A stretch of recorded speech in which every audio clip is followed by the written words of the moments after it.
Bharatiya Janata party, जिसकी अपनी एक अलग पहचान है। ये केवल एक राजनीतिक दल नहीं, एक आंदोलन है। विचारधारा जिसका प्राण है, जिसके सिद्धांतों में निष्ठा है, जो भारतीय संस्कृति के गौरवशाली अतीत से प्रेरणा लेते हुए मां भारती को परम वैभव की ओर ले जाने को संकल्पबद्ध है। भाजपा एक आंदोलन।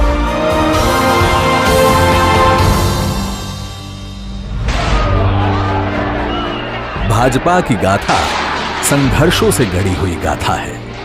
ये गाथा है अनगिनत देशभक्तों की, लाखों करोड़ों कार्यकर्ताओं की और ऐसी विभूतियों की जिन्होंने अपने अटूट विश्वास और अथक परिश्रम से इतिहास की धारा को मोड़ दिया, देश की राजनीति को नई दिशा दी, राष्ट्र प्रेम और देशभक्ति की अलख जगाई।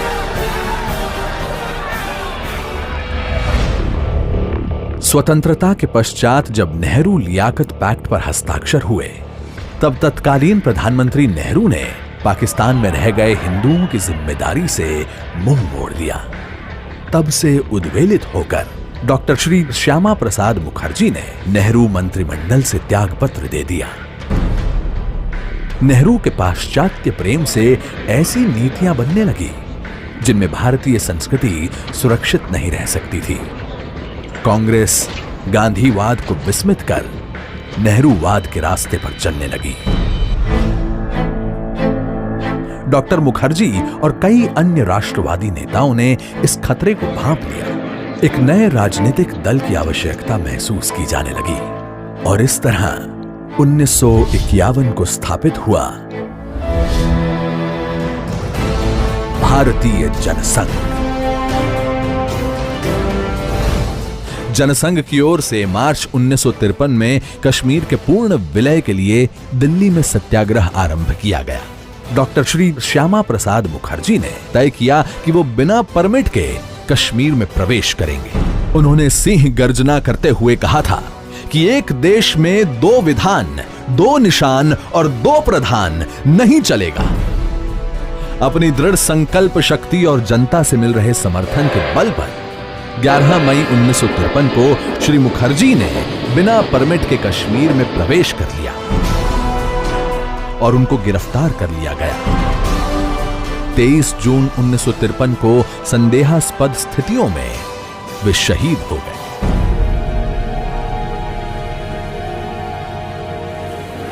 देश में शोक की लहर दौड़ गई।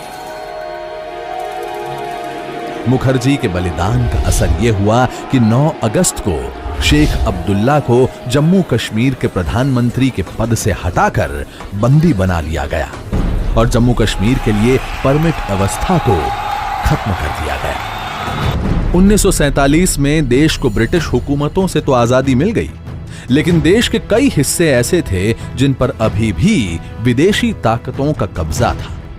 इन क्षेत्रों की मुक्ति के लिए पार्टी ने गोवा मुक्ति आंदोलन चलाया, पौंडीचेरी दादर हवेली की स्वतंत्रता के लिए अभियान चलाया, पश्चिम बंगाल के बेरुबारी को पाकिस्तान के हाथों में सौंपने का तीव्र विरोध किया, कच्छ समझौते के विरुद्ध आंदोलन किया और गौ हत्या के विरुद्ध अभियान चलाया। वर्ष 1965 में पाकिस्तान ने छल पूर्वक भारत पर हमला कर दिया और कच्छ के कंजर कोट समेत कई इलाकों पर कब्जा कर लिया। जनसंघ ने इसका विरोध किया और देश भर से जुटे 5 लाख लोगों ने दिल्ली आकर फौज न हारी, कौम न हारी, हार गई सरकार हमारी का नारा दिया। जनसंघ के समर्थन से तत्कालीन प्रधानमंत्री लाल बहादुर शास्त्री को हिम्मत मिली और भारतीय सेना ने पाकिस्तान पर विजय पा ली।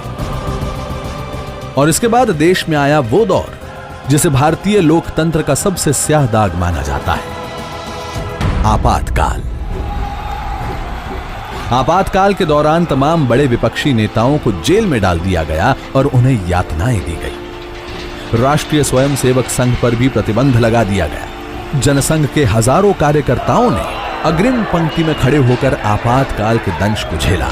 और 1977 के चुनाव में जनता पार्टी के नेतृत्व में देश को नई सरकार मिली। पर भारतीय राजनीति का यह पहल प्रयोग ज्यादा दिन नहीं चल पाया और आपसी लड़ाई व कांग्रेस के षड्यंत्रों के कारण सरकार गिर गई और 6 अप्रैल 1980 को जनता पार्टी से अलग होकर भारतीय जनता पार्टी का गठन हुआ। 1987 में देश में राजीव गांधी की सरकार थी। बोफोर्स मामले में उनकी सरकार पर भ्रष्टाचार के आरोप लगे और शाहबानो केस ने उनकी अल्पसंख्यक वोट बैंक की राजनीति का पर्दाफाश कर दिया। 25 सितंबर 1989 को पंडित दीनदयाल उपाध्याय की जयंती के मौके पर श्री लाल कृष्ण आडवाणी ने गुजरात के सोमनाथ से राम रथ यात्रा शुरू की। देश के जिस भी भाग से यह यात्रा निकली, इसे अपार जन समर्थन मिला। इस यात्रा ने न केवल भारतीय जनता पार्टी की राजनीति को बदल कर रख दिया, बल्कि देश के भविष्य को भी एक नई राह दी। 1991 का वो दौर जब आतंकवाद अपने चरम पर था, उसी दौरान भाजपा ने कश्मीर के लाल चौक पर तिरंगा फहराने का निर्णय लिया। दिसंबर 1991 में भाजपा के तत्कालीन अध्यक्ष डॉक्टर मुरली मनोहर जोशी के नेतृत्व में एकता यात्रा निकाली गई। श्रीनगर के लाल चौक पर 26 जनवरी 1992 को तिरंगा फहराकर डॉक्टर जोशी ने भारत की एकता और अखंडता का संदेश दिया।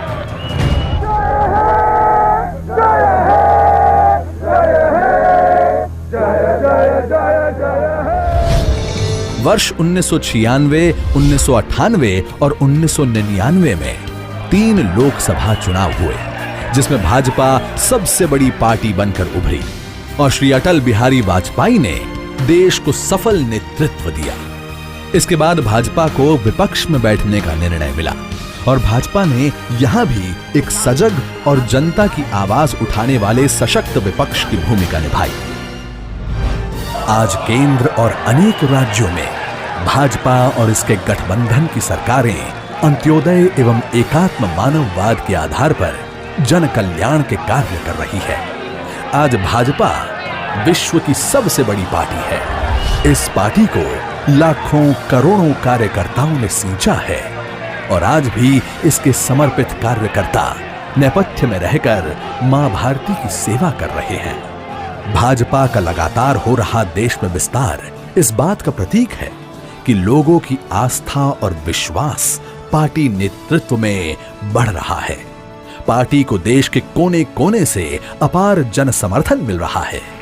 भारत के यशस्वी प्रधानमंत्री श्री नरेंद्र मोदी भी अनेक अभिनव व लोक कल्याणकारी योजनाओं के माध्यम से पार्टी के अंत्योदय के प्रण को पूर्ण करने की दिशा में आगे बढ़ रहे हैं।